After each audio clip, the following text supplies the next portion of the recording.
Hello everyone, and welcome to Criminal Cases Today. Get ready to embark on an intriguing journey full of mysteries as we explore the enigmatic case of Mike Williams. Man Detective. On a seemingly ordinary morning in December 2000, Mike Williams, a devoted father and outdoorsman, set out for a kayaking trip on a peaceful lake in Florida. What was supposed to be a relaxing day turned into an unexplained disappearance that shook his family and friends to their core. What began as a desperate search for a missing man soon turned into an investigation filled with twists and turns and hidden secrets. In today's video, we'll dive into the details of this mystery, explore the struggle of the authorities and the family to discover what really happened to Mike Williams, and reveal how the truth slowly unraveled. Let's get started. It was Thursday, December 14, 2000. The day started out like any other for Mike Williams, a 31-year-old man living in Tallahassee, Florida. Since the loss of his father, Mike had devoted himself more to his mother, Sherry, helping to support her and providing emotional support. Mike was a devoted son and a loving father. He and his wife, Denise, had a young daughter whom they loved dearly. They recently received the exciting news that they would soon be expecting another baby. Mike couldn't wait to have another child. He dreamed of watching his family grow and become even closer. In addition to anticipating the new addition to their family, Mike and Denise were excited to celebrate their 6th wedding anniversary. To make the special day even more memorable, they planned a cruise. The idea was to disconnect from their daily worries and enjoy some quiet time together, enjoying the sound of the waves and the endless horizon. On the morning of Saturday, December 16, 2000, just 2 days later, Mike woke up early, as usual. The sky was still dark as he began to prepare for one of his favorite activities, duck hunting on Lake Seminole. Mike loved the fresh morning air, the sound of the birds, and the calm of the lake. It was his refuge, a place where he could feel at peace. He packed his hunting gear, tied his boat to the truck, and headed out to the lake, which was about an hour away from his home. However, this day was not like any other. Mike did not return home at noon, as he usually did. Denise began to worry. She tried calling Mike's cell phone several times, but he did not answer. That day, they had plans for a special wedding anniversary celebration. With each passing minute, Denise's concern grew. Something was wrong, she could feel it. Determined to find out what had happened, Denise called Mike's best friend, Brian Winchester, and her father, who was also very close to Mike. The two of them rushed to Lake Seminole, hoping to find Mike at one of his usual hunting spots. Lake Seminole was vast, about 35 miles long, but Mike had his favorite places where he always went. Brian, knowing Mike's habits well, suggested starting the search at those spots. It had been nearly 12 hours since anyone had heard from Mike. It was early morning, around 2:30 a.m., when Brian and Denise's father found Mike's white pickup truck parked near a secluded access ramp. The truck sat alone, silent, as if waiting for someone. As they approached, they noticed that Mike's boat was floating in shallow, marshy water nearby. Inside the boat, Mike's gear was intact. The engine was off, but the tank was still full of gas, indicating that he hadn't sailed very far. But the most frightening thing was that Mike was nowhere to be found. For days, search teams scoured the lake. Sniffer dogs, divers, and even helicopters were used, but no sign of Mike was found. The mystery only grew, as did the despair of his family and friends. Denise, clinging to her daughter, couldn't understand how her husband could simply disappear. Mike's mother, Sherry, was devastated. It was hard enough to deal with the loss of her husband, and now her son was missing too. She refused to believe that Mike was dead. Sherry told everyone that he was still alive, somewhere. She had to believe it, because the alternative was unbearable. The years passed, and Mike remained missing. Denise and Sherry lived between hope and despair, always waiting for some news, for a miracle. Denise tried to move on, raising her daughter alone, but always with the shadow of what had happened to Mike hanging over her. Sherry, for her part, fought tirelessly to ensure that her son's case would not be forgotten. She became Mike's voice, fighting to ensure that he was not just another number in the missing person statistics. Mike Williams had everything anyone could want. A loving family, a successful career in real estate, a beautiful home, and many friends. He came from humble beginnings, with his father being a bus driver and his mother working at a daycare. The family lived in a trailer park, and his parents saved every penny to ensure that Mike and his brother Nick would have a good education and a better future. Mike was a very dedicated young man who worked hard to support his parents. In addition to excelling in school, he went the extra mile by working nights at a convenience store. His longtime friend commented that everyone liked Mike very much because he was genuinely kind. If someone was bothering a friend, it was normal for Mike to step up and defend the person. He was always there to protect those he loved. During high school, Mike began dating Denise, a charismatic cheerleader. He played football and they met on the school board, where they began working together. Around this time, Mike befriended Brian Winchester, who quickly became his best friend. Brian had a girlfriend named C, and the two couples became very close throughout their high school years. It was also during this time that Mike discovered a lifelong passion, duck hunting. His mother, Sherry, remembered that Mike loved being outdoors and helped his father hunt since he was just 6 years old. This connection with nature became a fundamental part of his life. Well, before we continue, check if you are already subscribed to the channel because here we are going to make a series of videos talking about several criminal cases that shocked the world. You don't want to miss it, do subscribe. Well, back to the subject. In 1988, Mike, Denise, Brian, and Katie graduated, and in 1994, both couples were married. Denise began working as an accountant, Mike ventured into real estate, and Brian became an insurance salesman. Mike was known for his exceptional work ethic. He was a true example of dedication. He worked tirelessly, often spending 14 to 16 hours a day at the office. He would start work before dawn and, after a brief return home for dinner, would work late into the night. His boss praised his dedication, even having to take away the keys to the building to ensure that Mike did not work on the weekends. In 1999, Mike and Denise had a daughter and moved to a small but upscale and affluent neighborhood. Life seemed to be going well until Mike's father passed away in 2000. This event made Mike even more determined to ensure his family's financial security. He took out 3 life insurance policies with Brian as his broker, totaling nearly $9 million, with Denise as the sole beneficiary. Mike explained that after the loss of his father, he wanted to make sure that if anything happened to him, his family would be protected. However, a few months later, something unexpected and tragic happened. Mike disappeared. Authorities quickly mobilized a helicopter and divers to try to find him. However, bad weather and freezing temperatures made the search difficult. After several days of no success, the chances of finding Mike alive diminished. Authorities believed that Mike had been in a tragic boating accident. Mike was wearing waders, boots, and waterproof pants designed to keep water out from the waist down. The theory was that if someone fell into deep water wearing these gear, they could drown due to the water pooling in the waders, which would prevent them from floating. It was assumed that Mike's boat had hit a submerged log, causing him to fall into the water and drown when his waders filled up. It was also believed that his body might have been eaten by crocodiles, a hypothesis that Brian, his close friend, supported. However, Cheryl, Mike's mother, was not convinced of this theory. She sought out a crocodile expert, who explained that crocodiles tend to stop eating if the water temperature drops below a certain point. Furthermore, even if crocodiles had attacked Mike, it would be extremely unlikely that his body would have been completely consumed without leaving any trace or remains of his clothes. After 44 days and 700 hours of intensive searching, without finding any concrete clues, the authorities decided to call off the operation. Months later, a few items were found floating in the water: a hat, a pair of waders, a flashlight, a red jacket and Mike Williams' hunting license. The items found, a hat, a flashlight, waders, and a red jacket, were in perfect condition, with no visible signs of damage or alligator attack.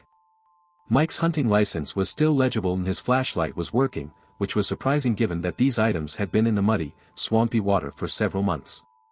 This fact made no sense to authorities, who expected to find signs of degradation due to the harsh environment. Officer David Arnott was immediately suspicious. He noticed that Mike's pickup truck was parked far from the boat launch ramps, which meant Mike would have had to drag his boat through the mud to get to the lake.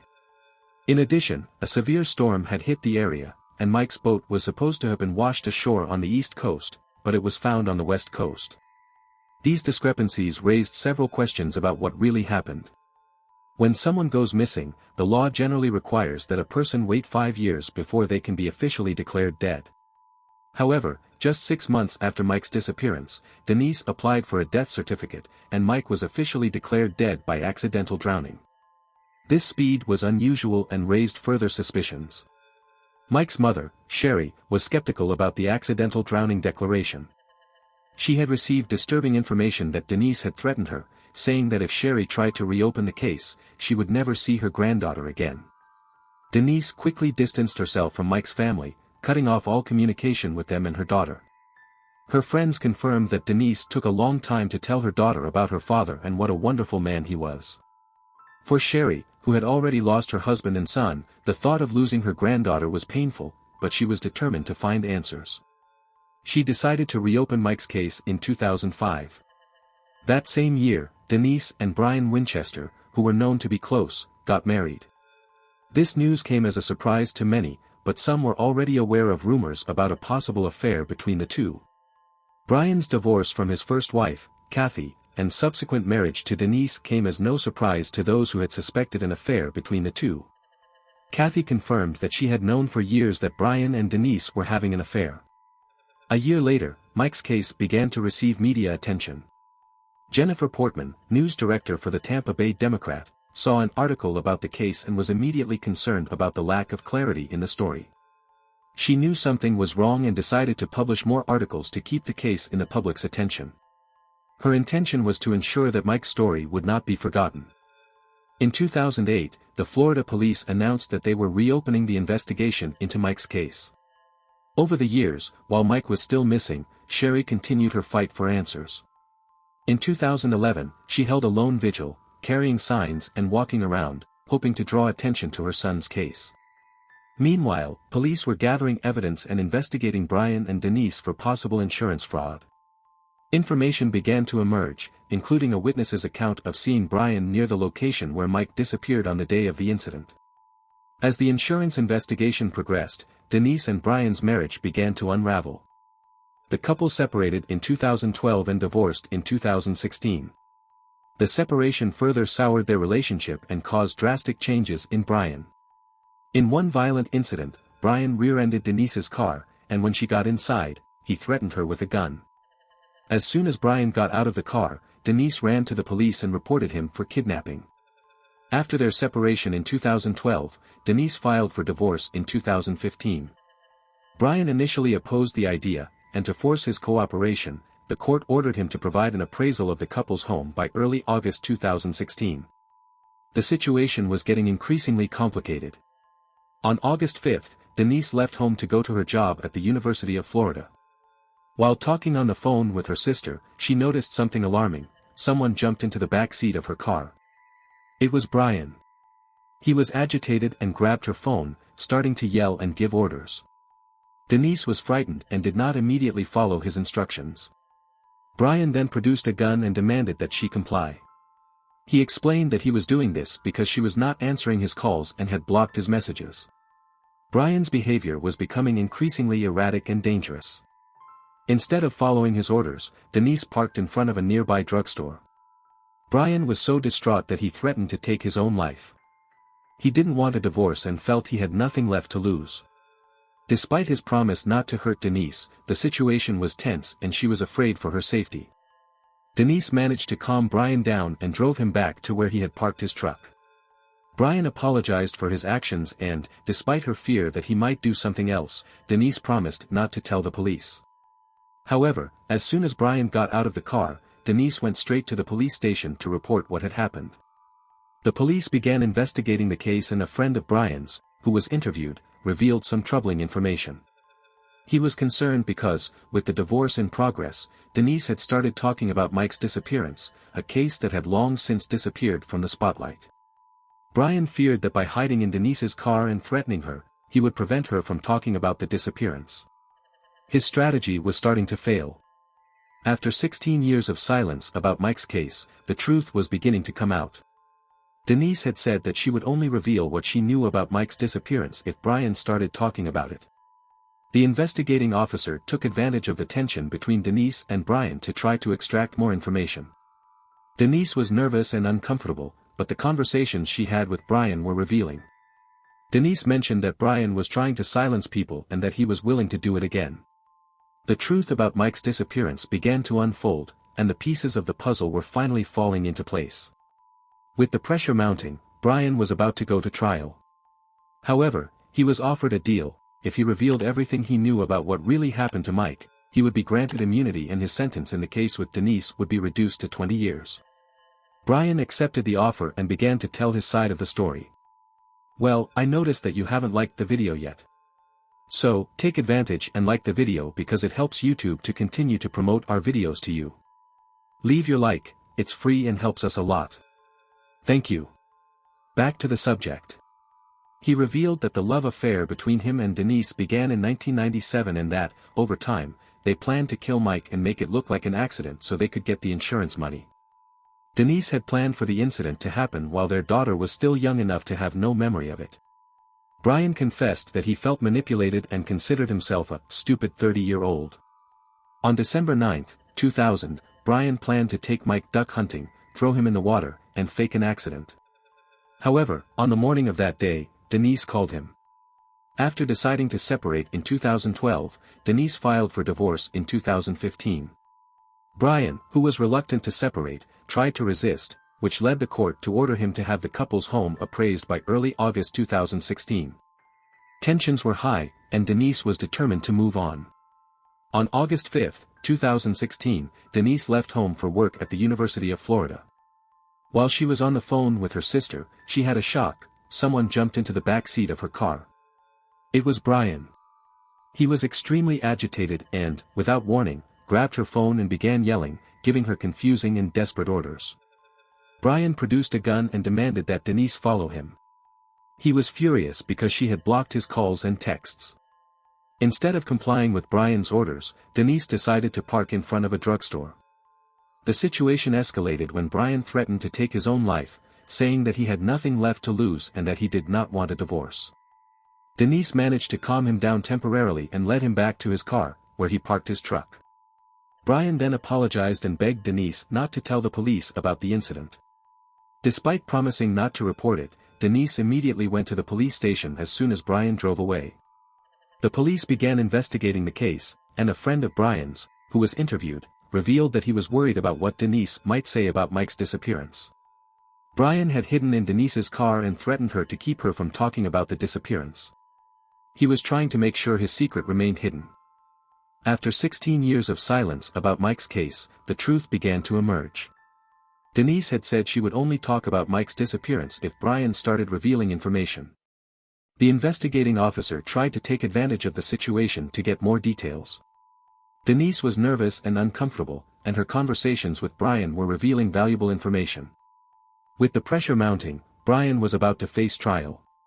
He was offered a deal. If he confessed what he knew about Mike's death, he would be granted immunity and his sentence for the case with Denise would be reduced to 20 years.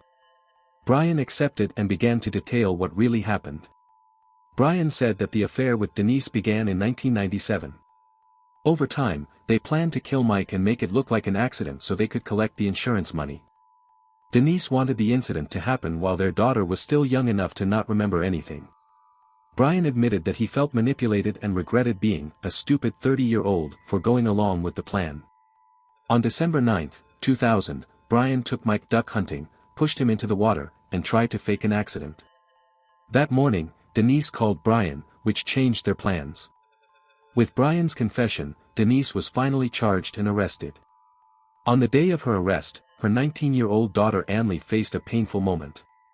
Denise was charged with conspiracy to murder Mike and aiding and abetting the crime. Before being arrested, Denise was informed of the charges and brought before the judge overseeing the case. Denise's lawyer argued that Brian, as a rejected ex-husband, had a reason to make up anything and escape justice.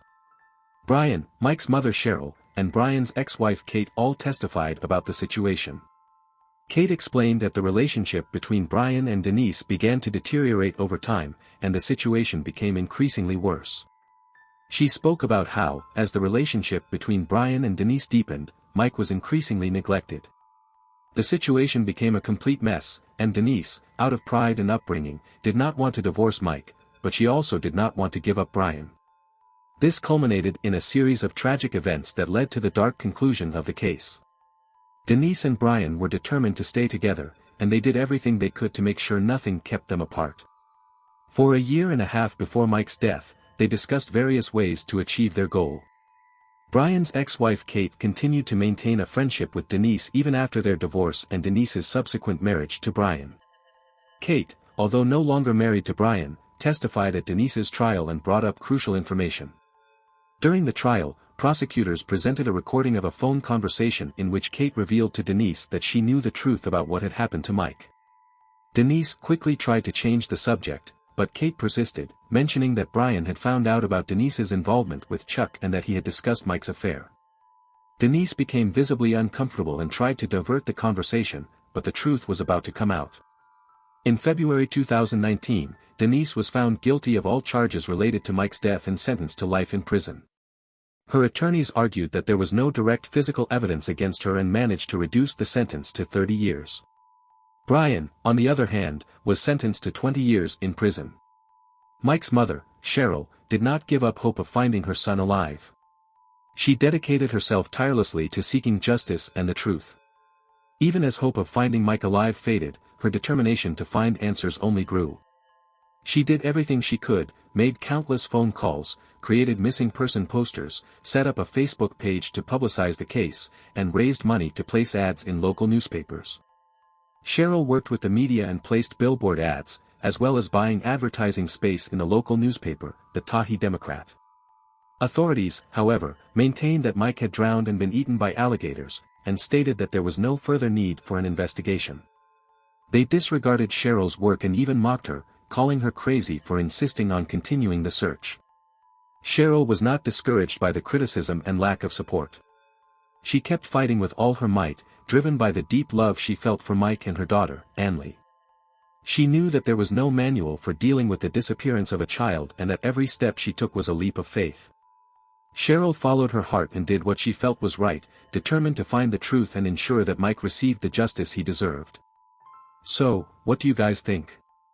The Mike Williams case is a true labyrinth of mysteries and secrets, and each new piece we uncover only leads to more questions. The truth, although finally revealed, left an indelible mark on the lives of everyone involved. Man Detective. If you enjoyed exploring this case with us, don't forget to like and share this video with your friends. And of course, we love hearing from you.